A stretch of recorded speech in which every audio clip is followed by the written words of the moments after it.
se puso a disposición para llevar a cabo esta charla. Yo me pregunté mucho si era necesario presentarlo, y creo que no, pero que a la vez considero que hace falta hablar un poquito de la persona que nos va a ofrecer sus conocimientos sobre el siglo de oro español.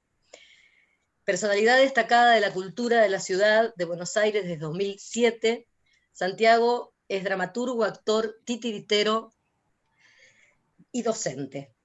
Tan docente que, haciendo el servicio militar en Junín de los Andes, les enseñó a leer y escribir a soldados mapuches. Un poquito antes, a los 18, fue maestro en una escuela de La Ferrer en La Matanza, en la que enseñaba lengua, literatura e historia, pero sentía que a la clase le faltaba algo y fundó un grupo teatral con el que llevó obras a lugares carenciados de ese extenso partido. Estudió un poco de filosofía y otro poco de abogacía, pero siempre cuenta que sus tías tuvieron que cambiar la franela que habían elegido para ilustrar la placa de abogado por la tijerita para recortar las notas del diario en las notas que le hacían. Hace más de 50 años que habla, piensa y vive en teatro y ha dirigido mucho más de 100 espectáculos. Tiene en las estanterías de su casa los más prestigiosos premios en la actividad teatral, entre los que están el Ace de Oro y el Premio Trinidad Guevara. Él ve las funciones de sus espectáculos desde la última fila, casi escondido, porque afirma que su misión como director es abrazar durante los ensayos, pero irse atrás cuando saca la red y el elenco salta al vacío. Doy fe, yo doy fe de eso. El abrazo de Santiago durante los ensayos mece, sostiene, acuna, abastece, provee, sujeta y alimenta. Hace sentir que el escenario es el living de tu casa y que estás jugando con un maestro particular que se preocupa más por aprender que por enseñar. Y cuando uno está listo, él se corre y te deja la potestad de su trabajo de delicado artesano. En 2017 fundó la Compañía Argentina de Teatro Clásico, con la que ya estrenó La Discreta Enamorada, El Lindo Don Diego, y tienen lista para estrenar, cuando la pandemia lo permita, La Celosa de sí misma. Todas adaptadas y dirigidas por él, obvio. Además, el Instituto Nacional del Teatro acaba de editar un cuaderno picadero en el que todas y todos los integrantes de la compañía comparten su experiencia artística. Hoy es Santiago quien compartirá con nosotras y nosotros todo ese recorrido. Gracias, Santiago, bienvenido. Bueno, gracias, Estela, por todos esos datos, que te fuiste a la prehistoria a buscar datos, no sé, y fue muy lindo todo lo que dijiste. Me encantó saber que eras un docente tan docente, me encantó saberlo.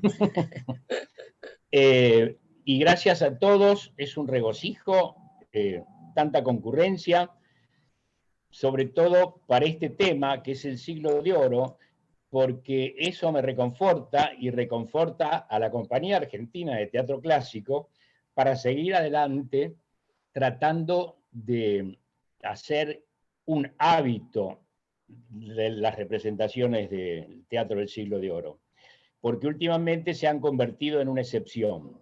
Algunos recordarán, otros a lo mejor no, por edad más que nada, que en la segunda mitad del siglo pasado, o sea, el siglo XX, prácticamente todos los veranos, el gobierno de la ciudad organizaba lo que se llamaba el ciclo de teatro de verano. Y el ciclo de teatro de verano se empezaba a armar a partir de fines de octubre, se elegía director, obra, actores, escenógrafos, todo, y la municipalidad instalaba, por intermedio del Teatro Presidente Alvear, que se organizaba se encargaba de organizar eso, y la dirección de festejos de la municipalidad, de hacer tablados en distintos lugares al aire libre de la ciudad de Buenos Aires, como eran los jardines de Larreta, los jardines del Fernández Blanco, el Jardín Botánico. Y en esas temporadas, lo más habitual, que de los títulos que se hicieran, 2 por lo menos eran del siglo de oro español. Y se han visto infinidad de títulos a lo largo de todos esos años. En el 2000 eso frena de golpe, sin ninguna, por lo menos, razón evidente.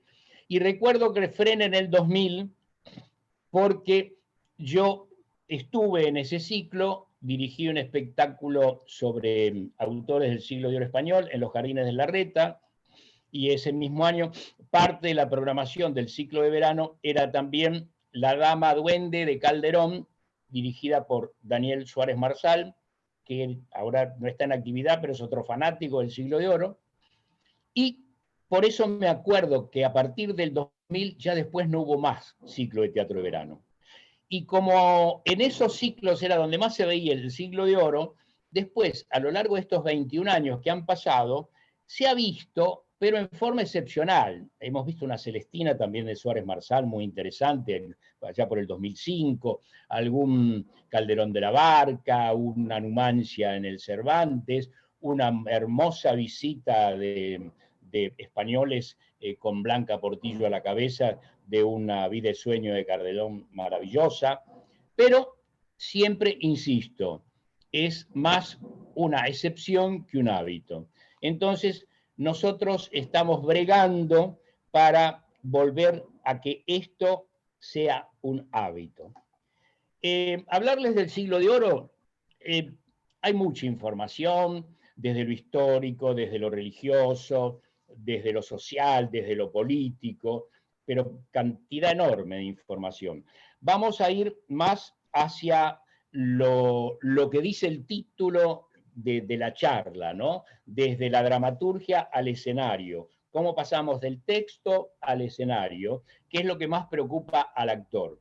Entonces, del siglo de oro podemos decir, como para hacer un pantallazo, que sabemos todos que es una época brillante, por eso se llama siglo de oro. Los que estaban haciéndolo adentro no sabían que estaban en el siglo de oro. Ellos escribían, y después ya cuando pasaron a la posteridad en el siglo XVIII y XIX, a alguien se les ocurrió decir, ese fue un siglo de oro realmente. Después los historiadores es como que encauzaron la cosa como para darle un principio y un final, y a los efectos de los estudios, el siglo de oro comenzaría en 1492, con la primera edición de la primera gramática española, castellana en ese momento, de Antonio de Nebrija, y finalizaría en el 1681 con la muerte de Calderón.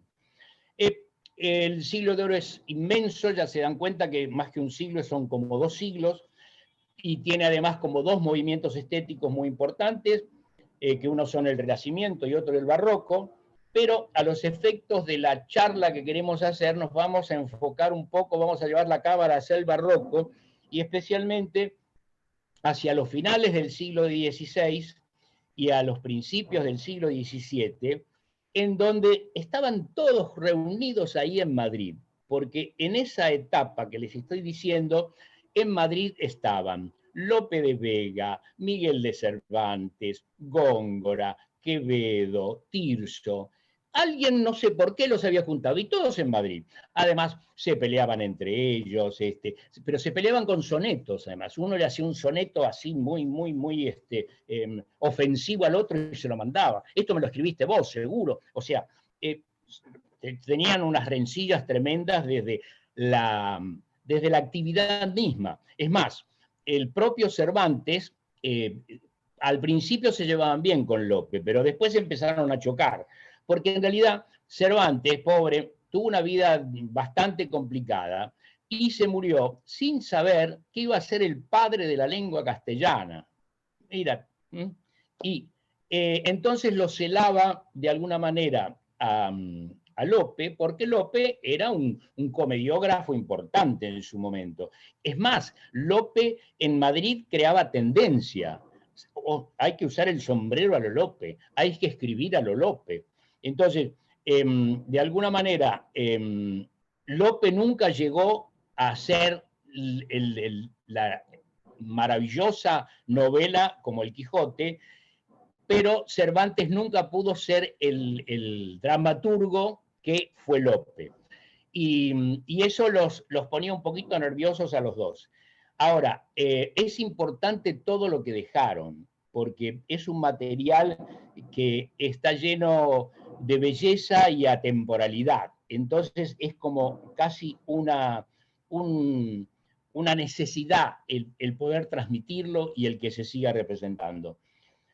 Nosotros, precisamente con la Compañía Argentina de Teatro Clásico, hace muy poquitos días, el Instituto Nacional de Teatro acaba de hacer una publicación que la pueden ver incluso online en la página Instituto Nacional de Teatro, en los cuadernos de Picadero, dedicado, uno de los cuadernos es sobre la Compañía Argentina de Teatro Clásico, y ahí están todas las reflexiones y comentarios de toda la compañía, de toda la experiencia que hemos tenido en el transcurso de estos años que llevamos haciendo el Teatro del Siglo de Oro, e incluso llevándolo a España.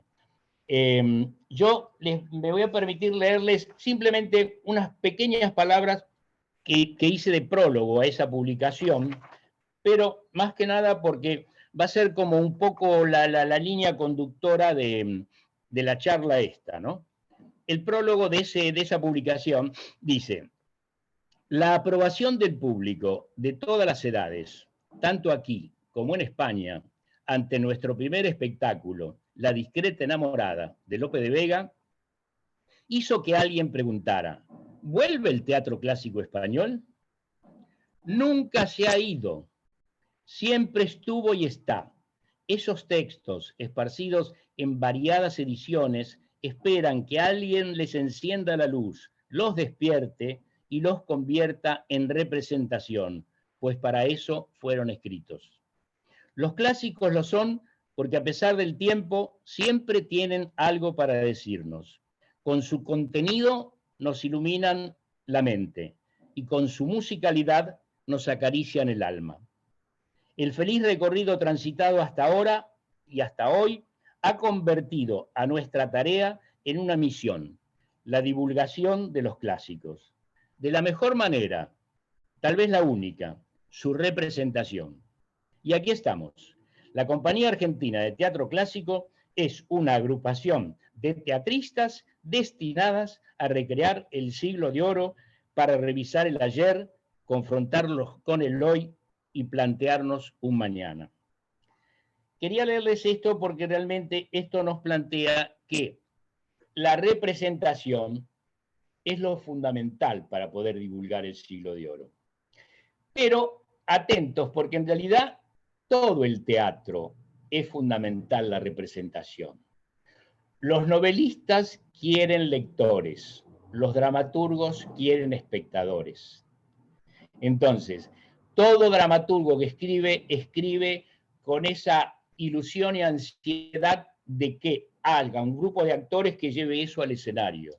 Porque Pedro de Urdemalas, que es un personaje de Cervantes, en un momento dado dice: el actor a la fábula que es muerta ha de hacer resucitar. Yo aquí en el prólogo pongo que está adormecida la fábula, porque también considero que es como una ofensa para el actor decir que la fábula está muerta. Con todo lo que se quemó las pestañas escribiendo a la fábula, es como que, bueno, él hizo la escritura dramática, la estructura, y está ahí esperando que los actores la lleven al escenario. Entonces, como la clave de cualquier obra es la representación. Cualquier obra de teatro se plasma como tal en el momento que sube al escenario. Entonces, cuando nos pasa esto con el siglo de oro, viene la pregunta: bueno, ¿qué necesita un actor o una actriz para hacer una obra del siglo de oro de teatro en verso? Bien, la contestación es lo mismo que necesita para hacer Arthur Miller, Roberto Perinelli, Tito Cosa, Pat Quinquela. No veo más fotos por ahí, pero si no las diría. O sea, ¿qué es? Preparación actoral y talento. Porque hay que ponerse frente al texto.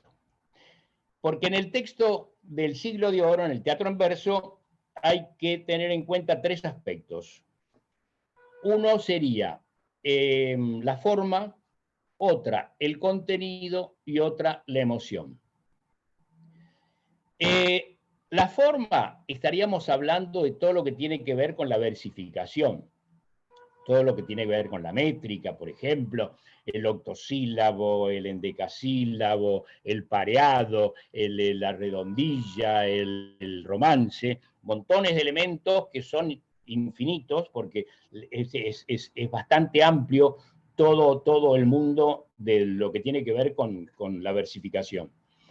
Y el contenido es, dentro de esa versificación, cuáles son las frases o las oraciones, las ideas que tiene adentro toda esa versificación.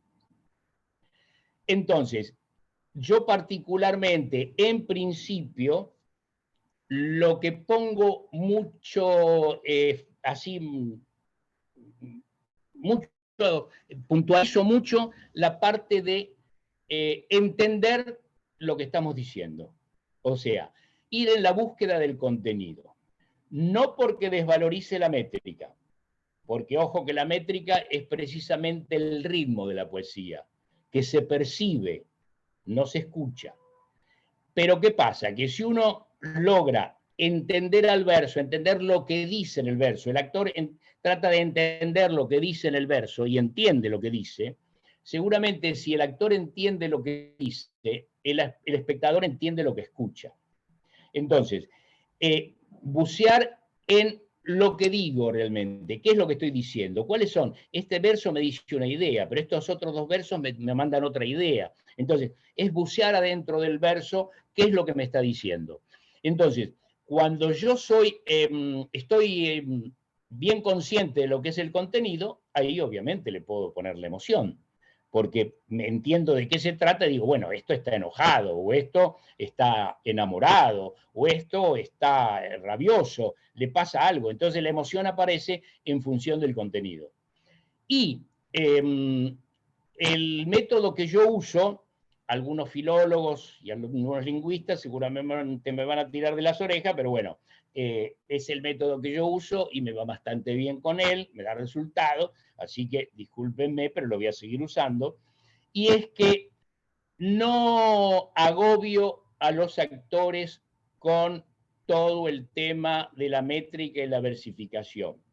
Sí, yo armo un elenco, no hablamos ahora de la Compañía Argentina de Teatro Clásico, en donde ya todos estamos involucrados con todo esto, de qué es un pareado, de qué es una octava real, una décima, una espinela, lo que fuere. O sea, todo eso ya lo venimos acumulando en el tiempo. Pero si tengo un elenco que nadie o algunos hicieron nunca teatro del Siglo de Oro, y tampoco hicieron nada de verso, o algunos sí hizo un curso sobre versificación, perfecto, bienvenido sea.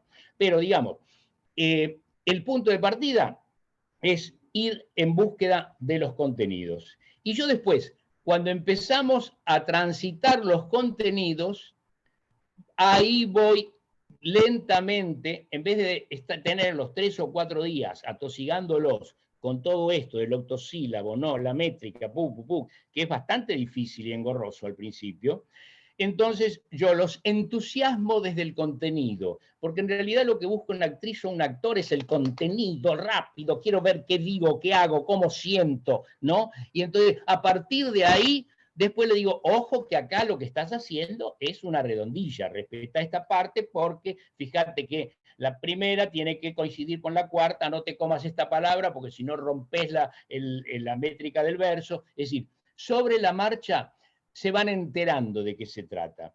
Pero no necesito que un actor, para empezar a trabajar un texto, necesite saber de versificación. Yo la versificación se la voy dando a medida que vamos avanzando en el trabajo actoral.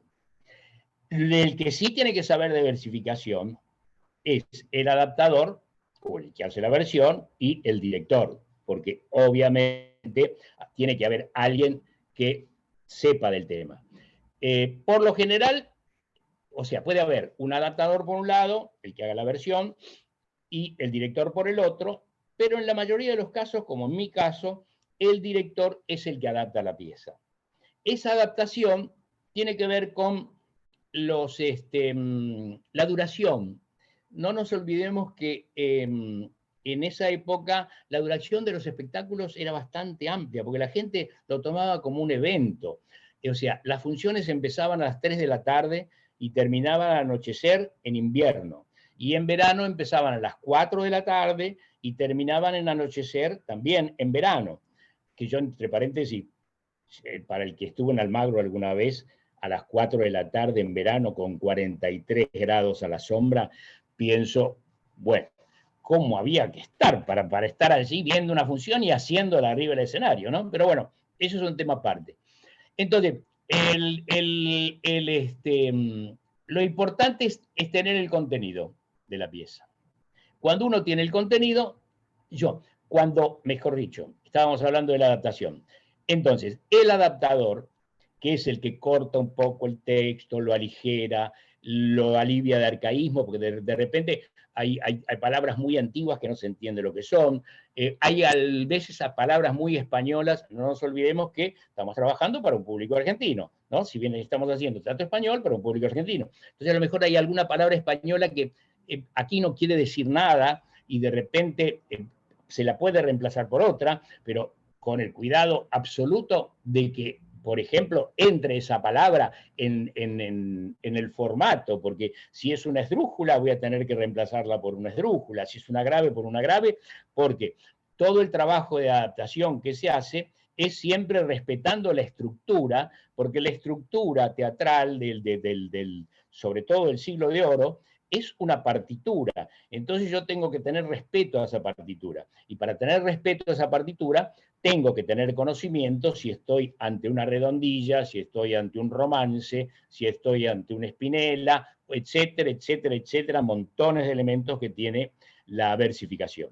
Y entonces, cuando empiezo a trabajar con los actores, ya le llevo la obra ya adaptada y terminada. De vez en cuando muere algún personaje en el camino también, en la adaptación, porque en función de que las obras tienen muchos personajes, de pronto hay que aligerarlas en personajes. Tampoco vamos a atacar al protagonista, pero bueno, algunos personajes que no tienen importancia fuerte dentro de lo que es el rumbo de la escena, bueno, pueden de pronto también desaparecer. Por ejemplo, en el Lindo Don Diego, en una escena, aparecen dos criados que dicen dos bocadillos con un espejo cada uno en la mano.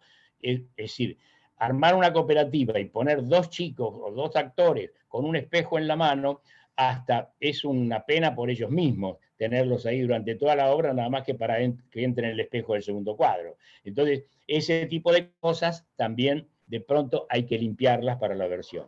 Cuando la versión está terminada, se las entrego a cada actor. Y le digo el personaje. Y además les digo, léela de corrido. No intentes entender todo, porque va a ser difícil. Léela de corrido. Si en el camino algo no lo entendés o se te pierda, no importa, seguí de largo, léela hasta el final. Cuando la leíste hasta el final, trata de pensar que leíste y déjala un rato reposar, ya sea una tarde o al día siguiente. Y después léela por segunda vez. Cuando uno la lee por segunda vez, siempre se empiezan a aparecer alguna lucecita, abrir alguna ventanita, siempre empiezan a aparecer cosas nuevas, porque uno de alguna manera empieza a recorrer un camino ya hecho. Y entonces siempre aparecen cositas nuevas. Cuando eso ya se leyó, cuando cada actor ya leyó la obra y más o menos tiene una idea de la totalidad y de su personaje, entonces yo hago un trabajo que es el método de barras, que seguramente los filólogos, los lingüistas, los especialistas en verso, me van a tirar de las orejas que me van a quedar como Dumbo, pero no importa, es lo que dije antes. Yo uso ese método, me sirve, lo uso con los actores argentinos, me va muy bien, por lo tanto lo voy a seguir usando, porque pienso que no está tan mal. Y entonces le voy a pedir ahora a Enrique que en pantalla nos muestre un texto para yo indicarles algo. Vamos al texto número 1, por favor. ¿Me escuchás, Enrique?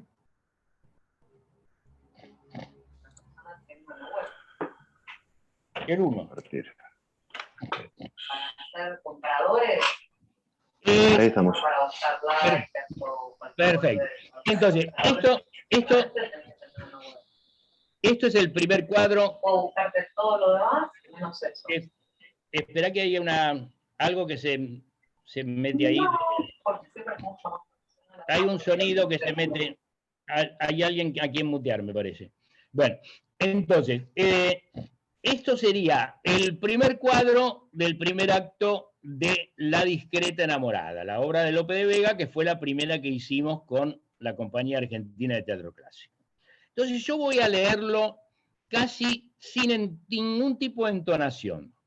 Entonces voy a decir, baja los ojos al suelo, porque solo has de mirar la tierra que has de pisar, que no he de mirar el cielo, no repliques altanera, pues no quieres que me asombre, creó Dios derecho al hombre, porque el cielo ver pudiera. ¿Se dan cuenta? Esto, si yo hablo con el actor, se dan cuenta que esto es una redondilla.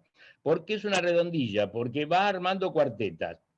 Baja los ojos al suelo, porque solo has de mirar la tierra que has de pisar, que no he de mirar al cielo, es una cuarteta en la que comparten los tres primeros versos la madre y el cuarto verso la hija, pero es una redondilla porque son octosílabos que el primero, suelo, coincide con el cuarto, cielo, y el segundo, mirar, con el tercero, pisar, que esa es la clave de lo que se llama redondilla.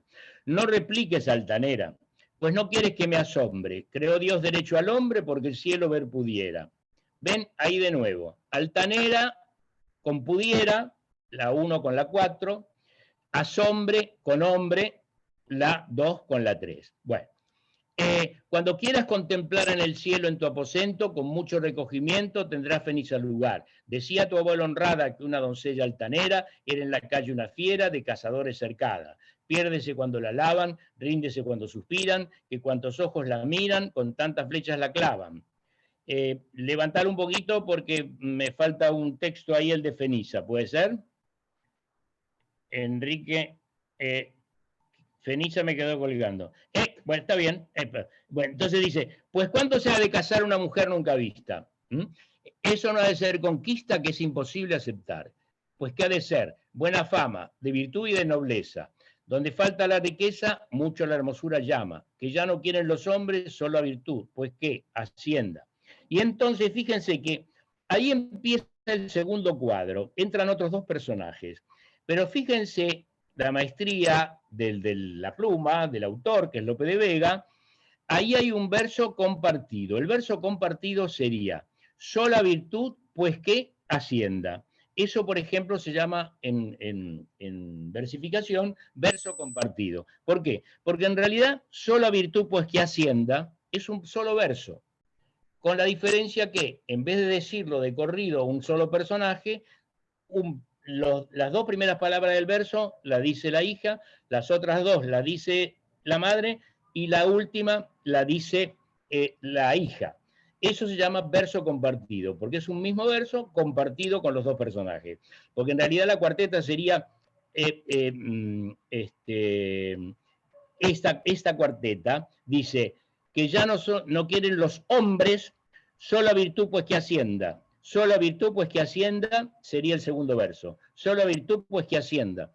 Y cuando llegan los otros de la otra escena, para la otra escena, entran diciendo que soy tu prenda, prenda y hacienda corresponden. Y así es razón que te nombre.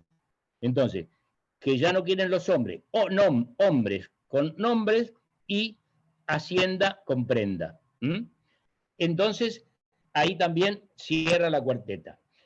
Entonces, yo, con esto así como está, vamos al texto 2, por favor, Enrique.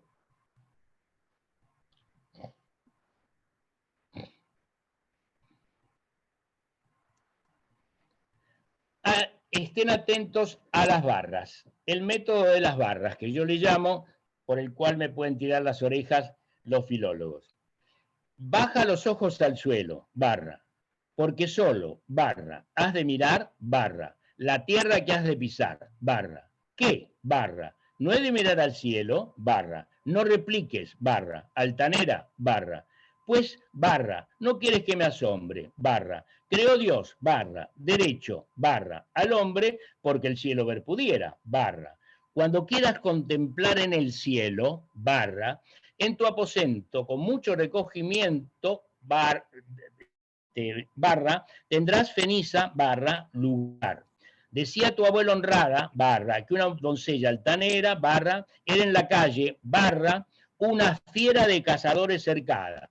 Bueno, no la voy a leer toda de nuevo, pero fíjense lo siguiente. Yo a través de las barras, lo único que hago es indicarles un caminito a los actores, porque obviamente cuando yo llego con el libro a los actores, ya estuve trabajando en silencio y solo con todo lo que es la adaptación. Entonces eso me da una seguridad de entendimiento del texto que les llevo, que también les da una tranquilidad a los actores el hecho de que el director sepa de quién están hablando.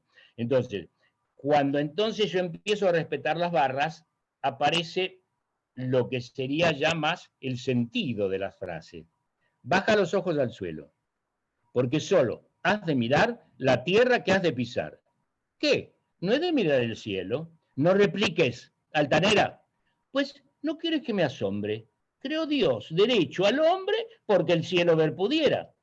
Cuando quieras contemplar en el cielo, se dan cuenta que ahí hay un verso que continúa en el que le sigue. No es un verso que termina ahí en el verso. Eso se llama encabalgamiento en poesía, cuando la idea de un verso sigue en el otro. Cuando quieras contemplar en el cielo, en tu aposento, con mucho recogimiento, tendrás ceniza, lugar. Decía tu abuela honrada que una doncella altanera era en la calle, fíjense, acá hay otro encabalgamiento, una fiera de cazadores cercada.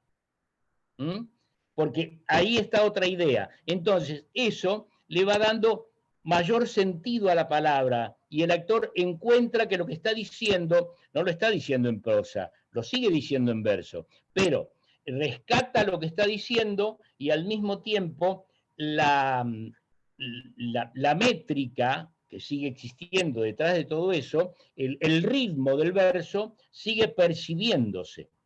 No es que se rompe el verso porque uno busca las oraciones y las frases. Está tan bien escrito que uno va hablando, el actor va entendiendo lo que dice y de acuerdo a esto, bueno, la madre está como enojada, supongamos. Entonces habrá un enojo de parte de la madre. Ahí ya después es donde entraría el tercer aspecto, que sería la emoción que provoca esto que estoy diciendo. Entonces, nos vamos de esto un poquitín, porque la idea es que a partir de acá vamos a, después de las barras, ya el actor tiene que estudiar, ya entendió el verso, entendió lo que está diciendo, lo que hay adentro del verso, y eso es lo que estudia, ese es el texto que estudia. Y paralelamente a esto vienen los ejercicios normales, por ejemplo, de historia del personaje, establecer vínculos entre un personaje y el otro, ver si los vínculos son durante la obra o ya vienen de antes de la obra, hasta que se salta al escenario, se pone en acción toda esta palabra, se pone vamos al piso. Por eso esta charla se iba a llamar Salto del texto al escenario, pero iba a aparecer una publicidad del Circo du Soleil, entonces preferimos llamarla de la escritura dramática al escenario, ¿no? Entonces, ya entendiendo lo que digo, empiezo a sacar la energía del verso y ponerle emoción a la palabra y llevarla al cuerpo, ponerle en movimiento y armar toda la escena, obviamente. Y además todos los ejercicios necesarios que, bueno, de dónde vengo, a dónde voy, cuando salgo de una escena para dónde me voy, pero no por el tema de ubicación, de decir, bueno, que me voy a la calle, me voy a tomar en la calle Mayor un chatito de cerveza con un amigo, es decir, en el sentido de que el actor tenga de dónde vengo y a dónde voy, y al mismo tiempo sepa también qué es lo que estoy haciendo mientras no estoy en escena, ¿no? Está bien, estoy en el camarín tomando mate, pero supongamos el personaje, ¿qué hace mientras no está en escena? Entonces también relacionar todo, es decir, todos los ejercicios necesarios para colaborar con la composición del actor en cuanto a lo que es el personaje, a lo que son sus circunstancias, a lo que siente, a lo que piensa. Y a partir de ahí, después empiezan los juegos con el texto, porque también siempre les digo, no nos acerquemos al teatro del siglo de oro como aquello, uno se acerca a aquello que uno no conoce. Entonces hay un poco de miedo a eso, y dentro de ese miedo hay un respeto, porque claro, están en el bronce toda esta gente, Lope de Vega, Tirso de Molina, todos los autores son como figuras sagradas, pero no, eran una gente que andaba por la vida de Madrid divirtiéndose y escribiendo y dejándonos todos estos textos, por lo cual tirémosle del bigote a Lope de Vega, hagámosle así en la barbita, juguemos con el abuelo que nos dejó semejante cosa escrita. Entonces, divirtámonos con él. Entonces aparecen los juegos textuales, por llamarle de alguna manera, que tienen que ver con no romper el verso, pero sí encontrarle distintas vueltas como para darle otra dinámica y al mismo tiempo desacartonarlos y al mismo tiempo hacerlo de tantas maneras que uno termina pensando en verso. Así como cuando dicen que uno habla inglés bien cuando sabe pensar en inglés, bueno, con el verso pasa lo mismo. Uno llega a un momento que empieza a pensar en verso y el verso fluye. Y entonces, si uno entiende lo que dice y lo dice, le pone emoción, la cadencia, el ritmo del verso ya está escrito, aparece solo. Y eso es lo que el actor lo disfruta en hacerlo, porque así como hay miedo de ingresar a este mundo, una vez que uno entró, el amor es infinito. Les digo que es un camino sin vuelta, ¿eh? Uno ama al siglo de oro. Entonces, ahí empezamos con los juegos. Y los juegos son, por ejemplo, ¿me podés mandar la 1 de nuevo? La 1. Los juegos son, por ejemplo, cotidianizar las escenas, cotidianizar el texto. Entonces, uno cotidianiza el texto y supongamos, ni siquiera vale la pena leerlo, pero de todas maneras está bien que lo haya puesto, yo se lo pedí, pero es, mirá para abajo, nena, por favor. ¿Pero qué pasa? ¿No voy a mirar para el cielo? No contestes, respondona. Pero ¿cómo cree que no te conteste? Dios hizo derecho al hombre para que pudiera mirar el cielo. Bueno, cuando quieras mirar el cielo, vamos a casa, te abro la ventana y lo mirás desde tu habitación. Pero acá, nada. Eso sería cotidianizar el texto. En el sentido de, bueno, llevarlo a un plano absolutamente improvisado y cotidiano, por decir así, como para penetrar mucho más en la idea. Y otros tantos de los ejercicios es el que yo llamo ejercicios del idioma, que son muy simpáticos, son muy divertidos, vincula mucho al grupo, le rompe la solemnidad a la palabra, inclusive, el elenco se divierte, y es, por ejemplo, bueno, hoy hagan la primera escena a la italiana. En este ejercicio sí, no tiene que tener la letra muy, muy sabida y respetar todas las palabras. Entonces, baja los ojos al suelo, pero que solo de mirar la tierra que has de pisar. ¿Qué no es mirar al cielo? No replique, altanera. Pues no quiero que me asombre, creo Dios derecho al hombre para que el cielo me lo pudiera. Cuando quiere contemplar en el cielo, en tu aposento, con mucho recogimiento, tendrá feliz lugar.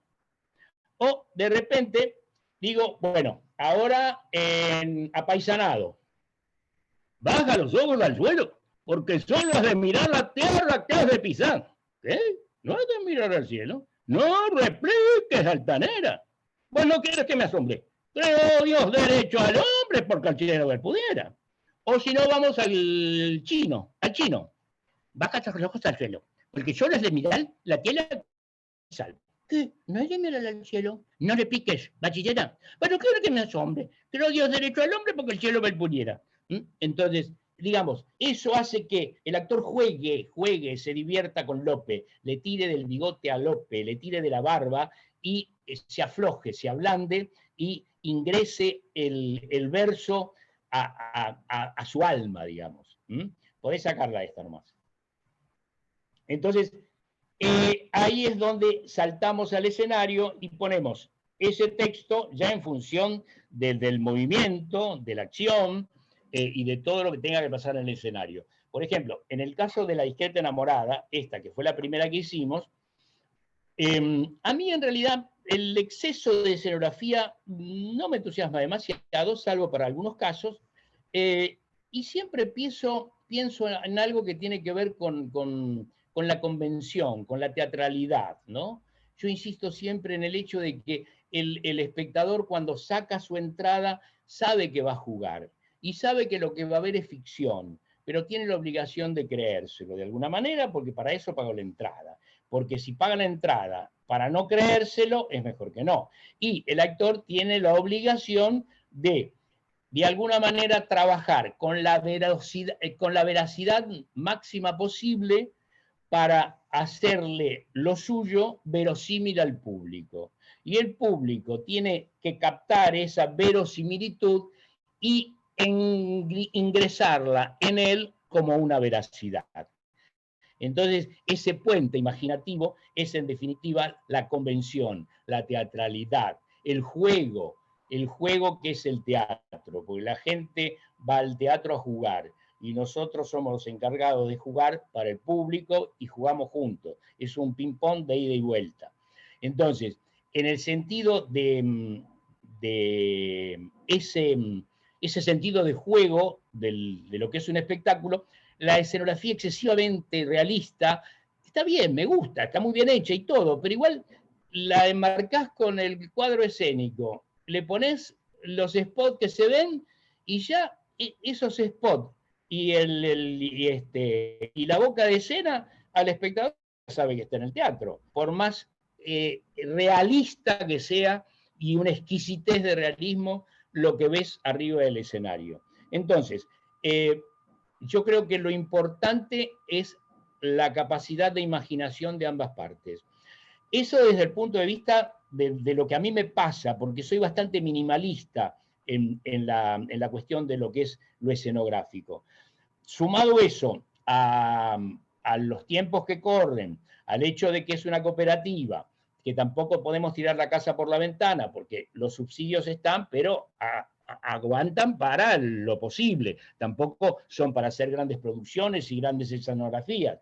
Por otro lado, estrenábamos en el CCC, que es un teatro muy lindo, pero no es un teatro, es un teatro que cada día tiene una función distinta, no tiene parrilla, entonces no hay posibilidad tampoco de hacer una escenografía excesivamente voluminosa, porque después tampoco no hay tiempo para armarla, ni desarmarla y guardarla.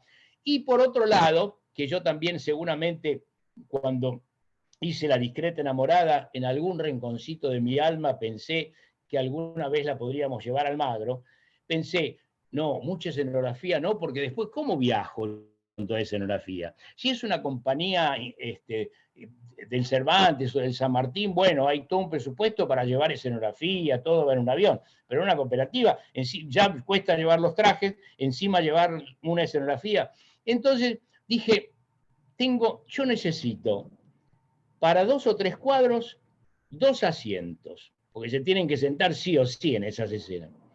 Y para 2 o 3 cuadros, 2 balcones. Entonces digo, ¿cómo puedo hacer 2 balcones y 2 asientos? Entonces me puse a pensar y se me ocurrió, bueno, vamos a jugar con esto. Voy a hacer un banco que me sirva para todo. A ver, te voy a pedir la primera foto, por favor, Enrique. Entonces, pienso en un banco que acá está, que tiene 50 de alto, 50 de profundidad y un respaldo de 70 centímetros. Esto me permite jugar con el banco. Bueno, este banco en realidad es el que nos hicieron en Olmedo, porque ya se van a dar cuenta, cuando fuimos a Almagro no usamos los bancos. Pero en Olmedo sí, porque era un teatro al aire libre, sin ningún elemento más que un par de bastidores. Entonces, este lo hicieron especialmente en Olmedo, los dos bancos iguales a este. El nuestro es igual a este, pero es un poquitito más oscuro y tiene la parte del asiento tapizado en alfombra gris. Y las patas están también con alfombra para que puedan ser deslizados fácilmente. Entonces, estos dos bancos a mí me dan la posibilidad, ya se van a dar cuenta en lo que le voy a pedir ahora a Enrique, de hacerlos asiento o hacerlos balcón, porque por la medida de la altura pueden subirse bastante tranquilos los actores y por la medida de lo que sería la parte de atrás, se nos va a convertir para hacer balcones en la parte de adelante. Entonces, lo que es el respaldo del banco va a ser la baranda del balcón. Y entonces, vamos a empezar con la foto número 2. Aquí está. Entonces, aquí está el balcón de Feniza con Lucindo, que se usa en esa disposición para usar uno como balcón y el otro como banco. El galán que está hablando con su enamorada y el criado que está sentado en un banquito en un costado esperando que terminen con la escena de amor. Vamos a la foto 3. Acá cumple su función de asiento porque están en la casa de Belisa. Vamos a la foto 4.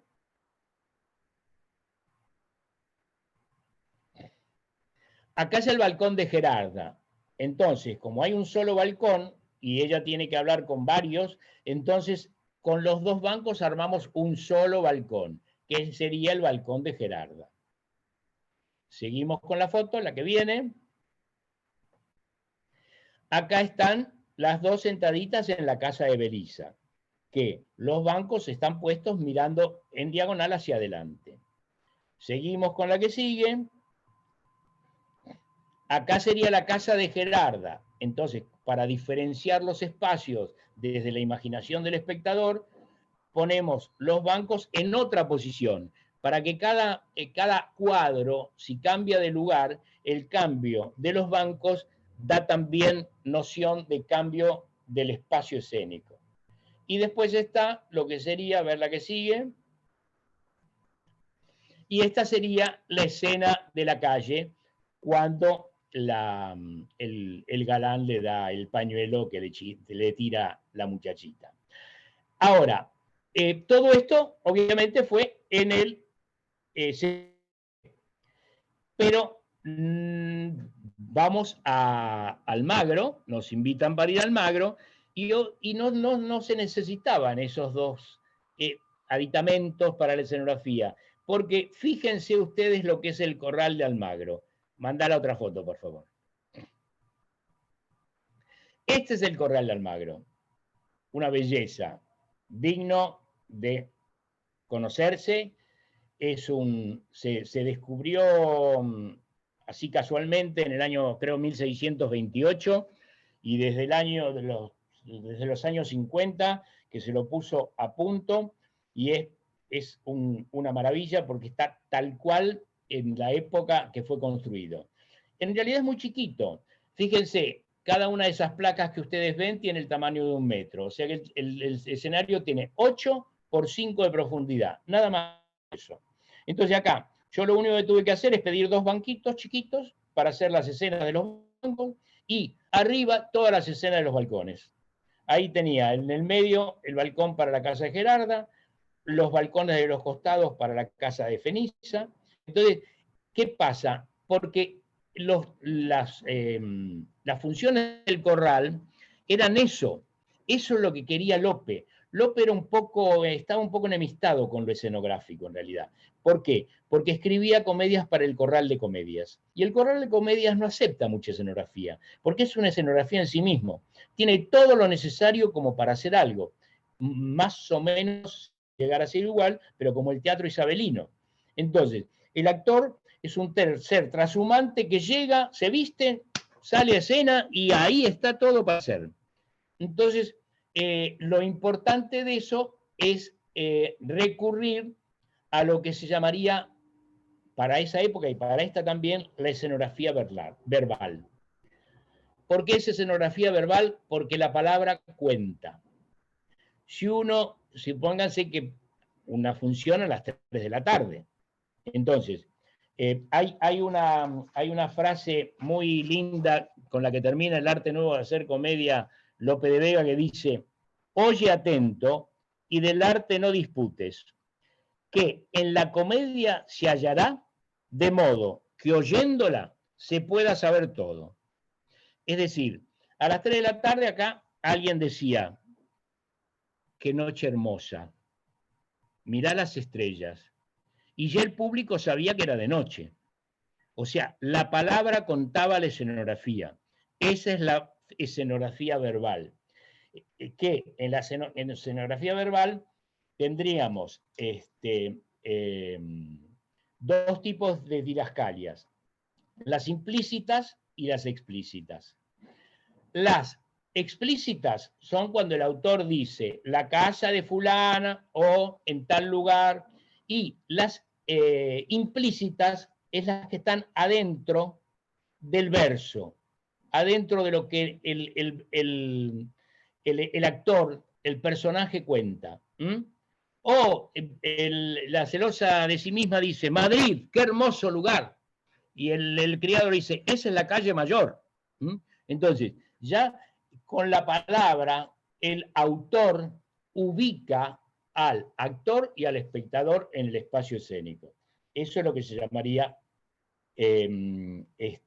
escenografía verbal, que es la que seguimos usando ya por razones hasta prácticas, porque como fuimos una vez con La Discreta y otra vez al año siguiente con El lindo Don Diego, ya El lindo Don Diego lo hice expresamente pensando en la escenografía verbal, como también lo estoy pensando La celosa de sí misma, porque la idea, se nos frustró con la pandemia, pero la idea era estrenar La celosa primero acá y volver a España al Festival de Almagro, donde somos como muy mimados, y estrenarla ya.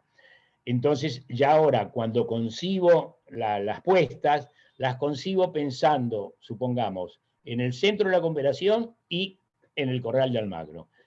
Algo que sirva para los dos lados y que tampoco le complique la vida a los actores cuando viajamos, que tenga que darles vuelto todo como una media, sino decirle, bueno, las entradas que hacemos acá por tal lado, ahí en Almagro las hacemos por tal lado. Y ahí organizamos un poco el espacio escénico. Y creo que ya se me estoy yendo de la hora, porque estoy hablando y hablando, pero bueno, creo que esto que le querías contar más que nada es cómo trabajamos el teatro en verso. Podés sacar El Corral, que es hermoso, cuando quieran puedan ir, vayan por allá, porque realmente es muy lindo imaginarse al público ahí, porque ahí el público era un público muy alborotado, además, ¿no? Piensen que ahí en ese lugar no hay baño, por ejemplo. Hoy día hay un aljibe, pero nadie va a hacer pizza dentro del aljibe, obviamente, pero el aljibe estaba porque en las funciones que se hacían en verano se vendía agua fresquita del aljibe, con agua con un poco de limón, se vendía agua. En algunos corrales había letrina, en el de Almagro no hay ni siquiera letrina. Y según cuentan las lenguas, no sé si malas o buenas, que alguien se orinaba donde podía, y si orinaba en la cazuela, caía todo, agua va a la platea, ¿no? Pero bueno, o sea que era muy especial, pero el teatro era una fiesta. Y Lope precisamente escribía para los corrales de comedia, que es ese lugar de los cómicos de la farándula. Estela, le dejo la palabra. Bueno, Santiago, qué lindo, aplauso. Qué lindo, la verdad que es súper interesante escucharte. Yo te quiero hacer dos preguntas y después, que las voy a hacer juntas, y después tenemos ahí una sorpresita, y después vamos a abrir el micrófono para hacerle algunas preguntas. No, no vamos a poder todos, pero algunas preguntas vamos a elegir. ¿Qué, la sorpresita que es un lunch? ¿Hay un lunch? El famoso lunch, el famoso brindis. ¿En qué momento y por qué tuviste el deseo de volver sobre esto, de adaptar de nuevo las obras para ponerlas hoy? ¿Cuál fue el impulso? Y dicen que el Lope de Vega se protestaba mucho porque los empresarios teatrales alteraban, cortaban y adaptaban sus textos sin su aprobación. Entonces lo que te pregunto en la segunda pregunta es, ¿qué pensás que pensaría Lope de Vega de tus adaptaciones? La primera pregunta, te digo, ¿cuál era? ¿Cuándo tuviste el deseo y el impulso de volver a...? Nunca se me pasó el deseo. Lo que pasa es que yo vine haciendo bastante desde hace un montón de años y últimamente había hecho muchos clásicos argentinos. Y dije, tengo que volver a hacer un clásico en español, y sobre todo precisamente por esta conclusión que hace desde el año prácticamente 2000 a hoy, que se ha hecho muy poco del siglo de oro. Y entonces, alrededor del 2015, yo en el 2010 hice El Conventillo, en el 2014 hice Así es la vida, y en el 2015 dije, ahora tendría que hacer un clásico español. Y entonces empecé como a preguntar y a decir, y mucha gente del medio me dijo, sí, dale, vos que los hacés, o sea, como que me dio ánimo para tomar esa idea, y bueno, me mandé para adelante, y después la creación de la compañía se creó sola, porque yo en realidad convoqué un elenco para hacer La Discreta Enamorada, pero el éxito nos avasalló, porque se nos vino encima. Y en España, con todo lo que nos dijeron, nos la creímos, y entonces nos invitaron para volver al año siguiente con otra obra. Entonces ya dijimos, y además decían la Compañía Argentina de Teatro Clásico. En realidad el título prácticamente lo pusieron en España. Entonces es como dice Alicia Petty, se fueron a vender naranjas y le compraron las plantas, ¿no? Al Paraguay. ¿Y qué pensás que diría en relación al derecho de autor? ¿Qué pensás que diría Lope de Vega de tus adaptaciones? Que en su momento era verdad que se quejaba porque no le podían hacer cualquier cosa, y además tampoco los que adaptaban eran lo suficientemente entendidos y poetas como él para hacerlo, porque obviamente eran señores que tachaban a lo loco, sacaban todas las páginas impares de última. Pero bueno, cuando uno sabe lo que es una adaptación y sabe qué es lo que corrige, cómo lo corrige y respeta la estructura, Lope, que era un vanguardista, porque Lope cuando escribe Arte Nuevo de Hacer Comedia, le pasa el trapo a toda la Academia Española de su momento y cambia el teatro. Lope, digamos, es el que funda en España un teatro nacional y popular. Entonces, es lógico que se quejara. Pero como precisamente era un primer vanguardista de esa época, era vanguardia en su propio tiempo, hoy también, como sería vanguardia, me diría, dale, Santi, sí, esto sacarlo, porque yo lo puse 2 veces, porque estos eran unos lieros, y de repente había que repetir de vez en cuando para que se acordaban qué estábamos diciendo. Pero vos en este momento, al público le decís 2 veces lo mismo y te dice, ¿qué te pasa, loco? Entonces, la capacidad de atención del público de hoy es diferente a la de esa época. Con el quilombo que se armaba, que te digo, en esa época, te imaginás lo que eres de público. De tanto en tanto había como que recordarle de qué iba la cosa. Entonces, ahí puede ser un justificativo de alguna que otra reiteración que aparezca en estos textos. No por falta de capacidad del autor, sino todo lo contrario. Bueno, la verdad que ganas de preguntarte muchísimas cosas, pero voy a dejar lugar a los demás que seguramente tienen las mismas ganas que yo. Tenemos la sorpresa de tener en la sala a Irene Almus y Ana Llovino en representación de la parte femenina de la compañía, y a Francisco Pesqueira y a Gabriel Virtuoso en representación de la parte masculina. Y ellos van a ser los primeros 4 que dirijan la palabra. Así que en el orden que ustedes hayan establecido, chicos, se sacan el micrófono y abren el micrófono y empiezan a hablar. ¿Les puedo pedir un favor primero? Sí. Que Irene y Ana hagan la escena que yo hice, que es de ellas dos, para que ustedes vean el resultado que da en el escenario con las actrices que lo hacen. La sorpresa sorprendida se llama esto. La sorpresa sorprendida, bien del siglo de oro español. Claro, entonces va a ser muy lindo supuestamente para todos ustedes ya escuchar todo lo que yo dije teóricamente, cómo todo esto que yo conté se convierte en el cuerpo y la voz del actor. ¿Mm? Están en Ana y Irene. Aquí estamos. Yo me silencio. Estoy acá, estoy. Hola, Ira, ¿estás ahí? Sí, ¿me ves o me oís? No, ahí te veo, sí. Bueno, ¿empezamos? Vamos a ver cómo nos sale. ¿Se escuchan? ¿Se escuchan? Sí. Tal vez con un poco de delay. Sepan perdonar el delay que hay en el Zoom, que hace que las respuestas lleguen 2 segunditos después, ¿no? Perfecto. Bueno, vamos entonces a la escena que vimos hoy temprano. ¿Listo? Ya. La primera escena de La discreta enamorada. Baja los ojos al suelo, porque solo has de mirar la tierra que has de pisar. ¿Qué? ¿No he de mirar el cielo? No repliques, altanera. Pues no quieres que me asombre. Creo de Dios derecho al hombre porque el cielo ver pudiera. Cuando quieras mirar en el cielo, en tu aposento, con mucho recogimiento, tendrás ceniza lugar. Decía tu abuela honrada que una doncella altanera es en la calle una fiera de cazadores cercada. Piérdese cuando la alaban, ríndese cuando suspiran. Que cuantos ojos la miran con tantas flechas, la clavan. Pues ¿cuándo se ha de casar una mujer nunca vista? Eso no ha de ser conquista, que es imposible aceptar. Pues ¿qué ha de ser? Buena fama de virtud y de nobleza.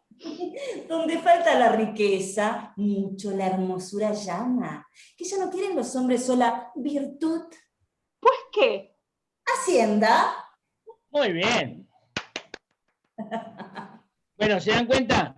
Esa es la resultante. El trabajo fue muy lindo que estuvieran las chicas y lo pudieran hacer porque, bueno, vieron cómo es el resultado del trabajo que les conté antes. Y ahora, Estela, te dejo a tu sorpresa. No, bueno, las chicas la tienen ahí. Ire, ¿querés empezar? No tenemos ningún orden establecido, Estela, va a ser todo así, muy espontáneo. O sea. Claro, no, yo lo único que puedo decir es que doy fe que todo lo que dijo Santiago es verdad. Todo lo que dijo nos lo hace hacer así, pero las barras, el juego, nada, o sea, es una experiencia muy hermosa y trabajar con el verso te da mucho vértigo en principio. Voy a hablar de lo no tan lindo, todo lo que contó Santiago, pero voy a decir desde mí, desde de actriz, trabajar el verso es complejo, da mucho vértigo, pero como también dice Santiago, cuando podés incorporarlo y cuando lo tenés es también mucho disfrute.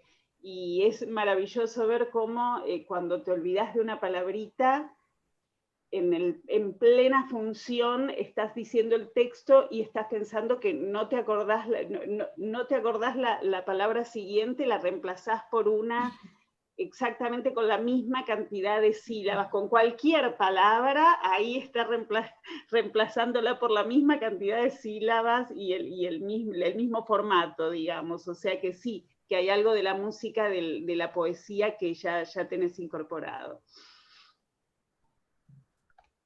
Bueno, quiero agradecer a Estela que organizó todo esto y a Argentores, porque escucharlo una vez más a Santiago, transmitir ese amor que creo que todos acá por el chat decían, qué lindo, qué divertido, qué bueno, qué interesante, es lo que, bueno, al principio nos transmitió a nosotros con La discreta enamorada, y cómo contagia ese amor que él dice por el verso, que en principio es por el teatro, creo.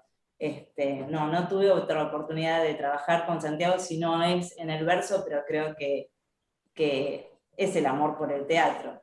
Y por supuesto esta sapiencia mezclada con el juego da un combo perfecto para que los actores entendamos desde dónde jugar seriamente con la palabra, que requiere también otro nivel de poetización, me parece, desde el juego del cuerpo, ¿no? Hay como algo de la liviandad, de pararse, de plantarse, pero con liviandad.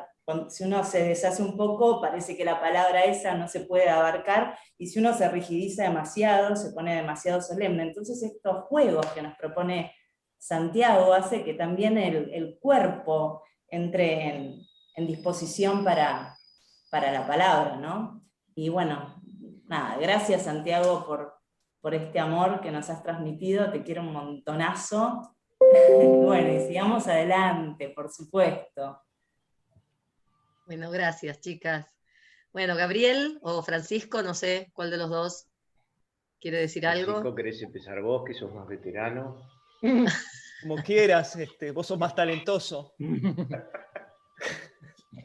Dale, Bueno, dale. yo aprovecho esta oportunidad que nos da Estela Argentores, Papatino, gracias Estela, para decirte públicamente, delante de tanta gente querida, ahí la veo a Ivonne y a tanta gente que quiero, que está aquí, que Ivonne también hizo, si no me equivoco, La Discreta, agradecerte, Santiago, la escultura que habita en la piedra. Yo no sabía que había ese amor por mí, por el siglo de oro español.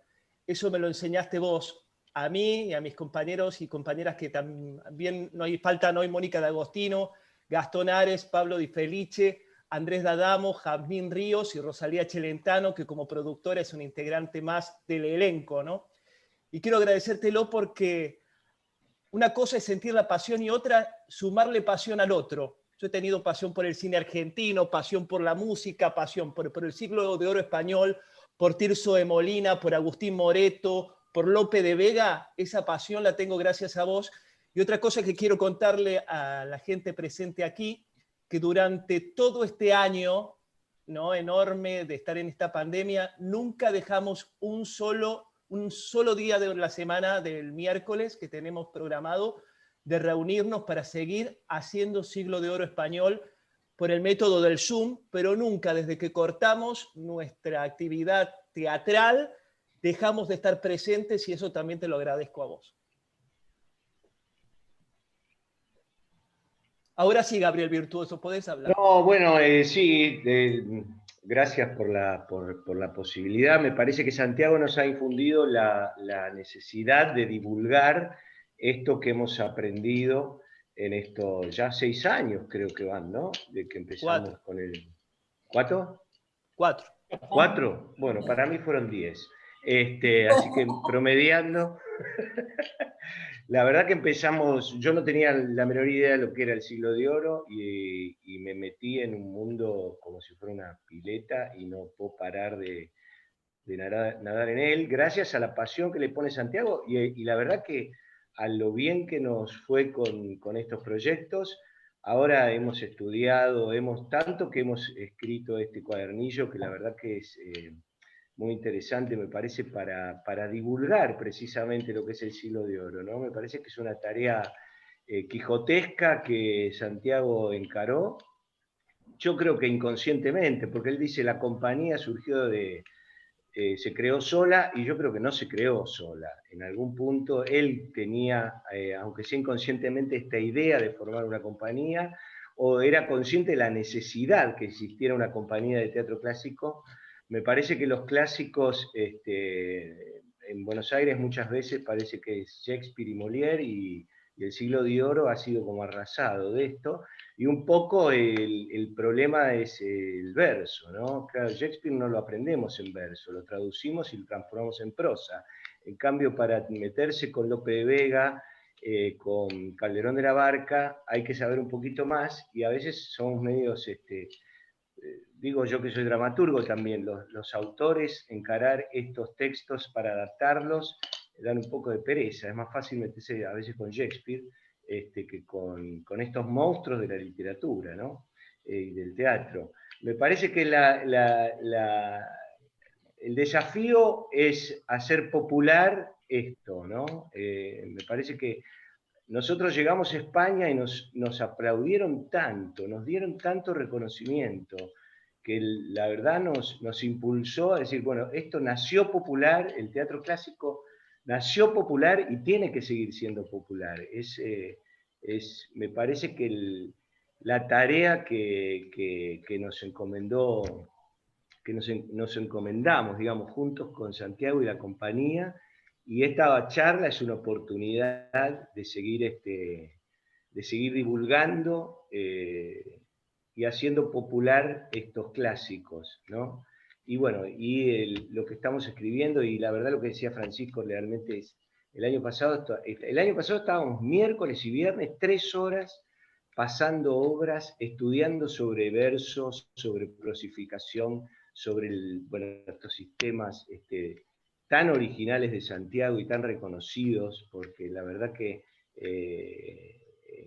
es un monstruo este hombre que tenemos acá.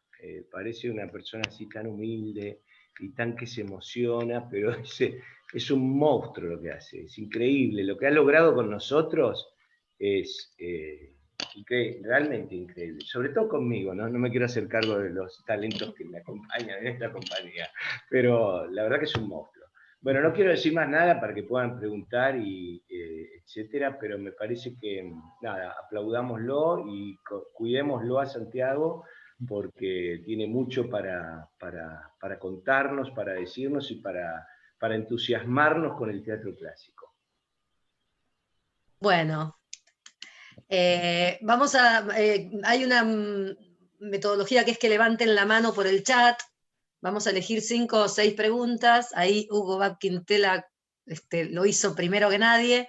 Vamos a elegir 5 o 6 preguntas y vamos redondeando, ¿sí? ¿Te parece, Hugo? Dale vos. Dale, cortito. Bueno, primero, agradecer a Santiago la charla, que siempre es tan claro y conciso.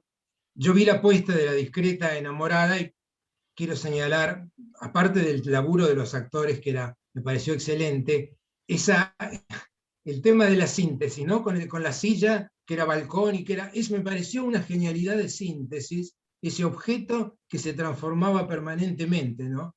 Y lo último que quería quizás preguntarte, debe costar, cuando tenés buenos actores, no, pero de pronto esto de quitar el acartonamiento al actor frente a los clásicos, ¿no? de enseñarles a jugar, no debe ser fácil el laburo, me parece. Se hace fácil cuando de entrada le sacás el miedo. O sea, lo más importante es que el actor que nunca lo ha hecho se acerca con el temor que uno tiene siempre a lo que ignora, ¿no? Y en la medida que lo empezás a conducir y a mostrar de qué se trata y hacerlo sentir un poco más seguro, es un viaje de ida, ya no tiene más vuelta. Una vez que conseguiste que se meta ahí adentro, ya se enamoró, ya le perdió el miedo y es más, les perdió el respeto en el mejor sentido de la palabra. Le perdió el respeto en el sentido de no acartonarlo, de no solemnizarlo, no pensar, estoy haciendo un Lope de Vega. No, estoy haciendo un Lope de Vega. La idea es eso, entrar al juego, para que el actor en definitiva es lo que más le gusta, jugar. Por eso son actores. No, seguro, sí. Ahí está el director. Pero claro, por eso digo, la clave creo es demostrarles que están jugando y hacerlos sentir que están jugando. Y a partir de ahí, hacerlos transitar lo mejor posible todas las dificultades dentro del juego. Es como los chicos, digamos, un poco como los chicos. Yo siempre digo que la línea finita que tiene el ser padre es permitir que se golpeen, pero evitar que se lastimen. Con los actores pasa lo mismo. Dejarlos que se golpeen, pero evitar que se lastimen. Que sigan andando. En eso un día los ves que tienen una cara fea, porque no les salió una escena. Pero bueno, dejar que se golpeen, pero evitar que se lastimen. Bueno, ¿alguien más? Por ahí, ¿hay alguien que tenga ganas de hacer alguna pregunta? Sí, Pobre sí, gente, la- ya. Sí, sí, Cristina, ¿cómo estás? Primero, gracias a todos, gracias Santiago por enseñarnos tanto. Feliz de este reencuentro. Puedo ver teatro clásico una vez por semana porque es amor, amor. Bueno, voy a la pregunta directamente. Así como planteaste con esa síntesis la escenografía, siempre me preocupa en la adaptación del teatro clásico el tema del vestuario. Ustedes lo resolvieron muy bien porque había una época, pero estilizada. ¿Qué pensarías de una, porque hace rato que estoy pensando con una dramaturga amiga, la adaptación de un clásico, que es uno muy querido que alguna vez hablamos de los signos del zodíaco y todo lo demás. Porque también vi esa misma obra, por lo poco que se puede ver en YouTube, por el Teatro Nacional Español, con vestuario contemporáneo. Porque estaba trasladada, esa verdad sospechosa, a un ambiente del Madrid contemporáneo. Seguían hablando el texto de Ruiz de Alarcón. ¿Qué pasa con el vestuario? ¿Sería posible, cómo verías una adaptación de tus proyectos con el vestuario contemporáneo? Todo es posible y indudablemente va a haber una apertura de hacer como cambios en el sentido de que no seguir contando el mismo cuento de la misma manera. O sea, nosotros de alguna manera hemos conservado una estética en los 3 primeros espectáculos, pero porque de alguna manera vamos por más.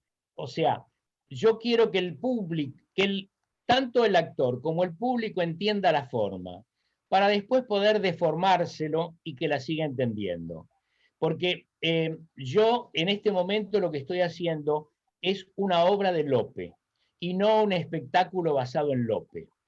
Porque lo que quiero precisamente divulgar es la representación de las obras del siglo de oro. Entonces, cuando el público, cuando los actores y el público, cuando consigamos esto de formar público, formar actores, formar teatristas y teatreros en lo que es el teatro del siglo de oro, entonces ahí nos podemos permitir empezar a hacer guiños diferentes y dar una vuelta de tuerca a esto y empezar a probar con otro vestuario y con otro tipo de escenografía. Ya de por sí, la escenografía que comentábamos recién era una escenografía arriesgada, porque jugaba mucho con la imaginación.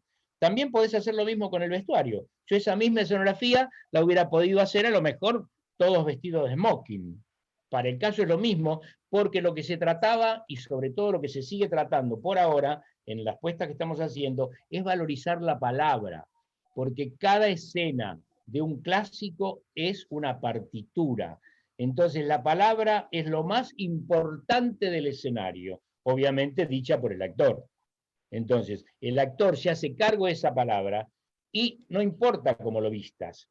Obviamente, lo que estamos haciendo nosotros es hacer un juego de acercamiento. Yo me acerco a la época, por decir así, para decir, miren que esto se escribió hace 400 años, ¿eh? A ustedes les parece que se escribió antes de ayer, pero miren cómo están vestiditos. No están vestiditos como un cuadro de Velázquez, pero estamos jugando con el vestuario. Se parece a eso. Y lo mismo con la música. La música, o sea, me pareció siempre medio como traído de los pelos mandarme con la música del Renacimiento, porque ya bastante es acostumbrar al público a escuchar teatro en verso. Si encima le ponemos música del Renacimiento, que es hermosa, pero lo hacemos como que esforzar demasiado en el atrás. Entonces, el concepto mío es, bueno, vamos a darle con el vestuario el sabor de la época, ¿no? Y con la música el sabor del lugar. Y entonces, en la Argentina, porque obviamente nosotros geográficamente nos tenemos que ubicar, que hacemos teatro para los argentinos, eso hay que tenerlo en cuenta. Vamos a España de invitados, pero en realidad lo hacemos para argentinos. Y el público que queremos conquistar es el público argentino. Entonces, desde el color del lugar, ¿cómo lo podemos armar? Con la música. Pero para un argentino, la música del siglo de oro, por ejemplo, o la música barroca, no le dice exactamente nada de un lugar específico. Pero si yo le pongo música de zarzuela, cualquier argentino, desde el más chiquito hasta el más grande, escuchó un paso doble en su vida, por la abuela o por la radio, o por lo que fuera. Entonces, todos los espectáculos hasta este momento tienen música azarzuelada. Porque yo, con lo azarzuelado, acerco al público al clima español. Y con las prendas, que son como un dibujo de lo que son, acerco al público a la época en que la obra fue escrita. Bueno, está Maidé, que quiero darle la palabra porque es la vestuarista de las dos obras ya montadas, y por último Ivonne, que me parece que pediste la palabra, ¿no, Ivonne? Bueno, entonces Maidé primero y después cerramos con Ivonne. Ahí está. Hola, hola Santiago, hola compañeros, hola a todos. Bueno, sigo aprendiendo, la verdad es que me ha encantado participar de esta charla y adhiero mucho a lo último que dijo Santiago. En esta especie, digamos, de instalación con estas tres obras, yo fui convocada para las últimas dos, El lindo Don Diego y La celosa de sí misma, que es lo que tenemos en proceso en este momento. Y hemos atendido, sin ser una cosa fidedigna, hiperrealista a lo que era el vestuario de la época, pero sí a lo que conforma la estructura corporal, ¿no? Si el barroco tenía para el hombre una figura romboidal, en Don Alfonso lo hemos respetado, y así esta cosa que en el volumen, en la figura, en la silueta, y también en la elección de las texturas y la combinación de los colores. Yo no sé si voy a ser convocada por Santiago para una nueva obra, pero yo ya tengo unas ideas de abordaje que tal vez conectan con lo que preguntó la persona que generó esta inquietud y que motivó esta generosa explicación que hizo Santiago de cómo se fue manejando el tema de la música y del vestuario. Es decir, hay materiales, hay texturas nuevas y diferentes que sin traicionar la época podrían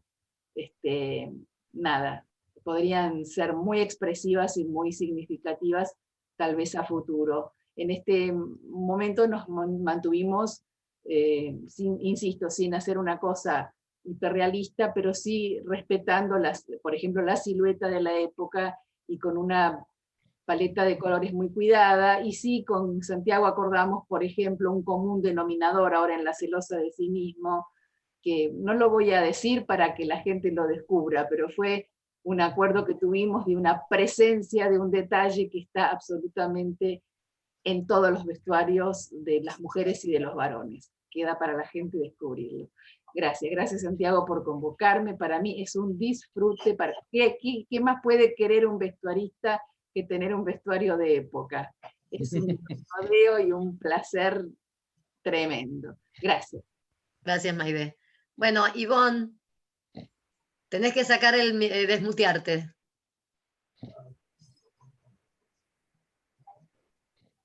Ahí me desmuteé. Muy bien. He pedido la palabra y encuentro una sola, que es gracias. O sea, sé que esto no es ninguna novedad, pero tengo un nudo en la garganta y no creo que pueda tragar ni pueda entregarles lo que me han entregado. Yo, toda yo he estado a lo largo de este tiempo teniendo imágenes mías de la discreta enamorada, ¿verdad? En los momentos en los cuales no estaba, cuando me ponía frente al tocador, cuando me peinaba, cuando me cambiaba, todo eso me invadió. Y todo eso lo han hecho ustedes, absolutamente todos, y todos en Santiago, pero todos. Él como capitán, si quiere, y todos remando, desde ser espectadores, desde ser actores, desde ser todo, absolutamente todo. O sea que gracias, muchísimas gracias. Gracias, Ivonne. Bueno, Sandra Silveira, querías decir algo que me dicen acá que me habías pedido la palabra antes y no te vi. Ay, sí, me emocionó Ivonne, perdón. Me da un poco de vergüenza, pero creo que al maestro le va a gustar esto. Es medio una locura que inicié hace un tiempo. Yo tuve la suerte de ser diplomada en el Paco Urondo, ahí está mi maestro Roberto Perinelli, que le mando un beso. Bueno, me apasioné también con el Siglo de Oro, escucharte me dio mucha emoción. Hace unos meses que estoy dando talleres de escritura dramática versificada, y hay varios grupos ya acá en Argentina, en algunos países de Latinoamérica, que estamos trabajando con eso. Y bueno, no podía irme, me iba a quedar mal sin comentarte esto, maestro. Siento que estamos muy emparentados, todo lo que dijiste, muchas de las cosas yo se las digo a los alumnos.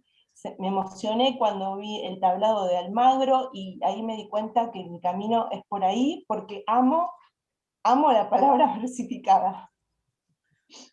Bueno, muchas gracias, Sandra. Bueno, queda despedirnos, ya tenemos que irnos a casa porque se vino la restricción. Gracias, mil gracias a todas y todos por estar realmente. Quiero agradecer especialmente a Enrique Papatino, a Andrés Rivelli, a Buke Bukovic, que son del equipo de comunicación y prensa de Argentores, que han colaborado mucho con la Comisión de Cultura en la organización de esta charla.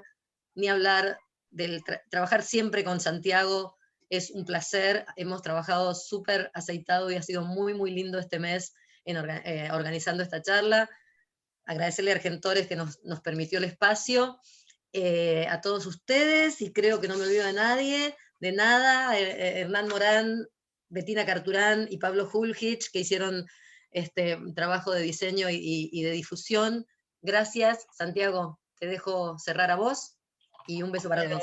Gracias Estela, gracias Enrique, gracias Andrés, gracias Argentores. Y en realidad lo que les quiero decir es que la actitud docente es compartir conocimientos, pero sobre todo despertar inquietudes. Es decir, si yo desperté la curiosidad de todos ustedes o de alguno de ustedes, esa curiosidad de ir por más, misión cumplida. Gracias. Gracias. Aplausos, por favor, ¿se puede abrir? Ahora nos tendríamos que ir a comer, Santiago, ¿será posible? Abran el audio para aplaudir. Gracias. Dijeron un montón de cosas hermosas en el chat. Hermosa, mucho agradecimiento, muchas palabras hermosas en el chat. Gracias. Chau. Chau. Gracias. Gracias. Gracias. Chau. Chau, chau.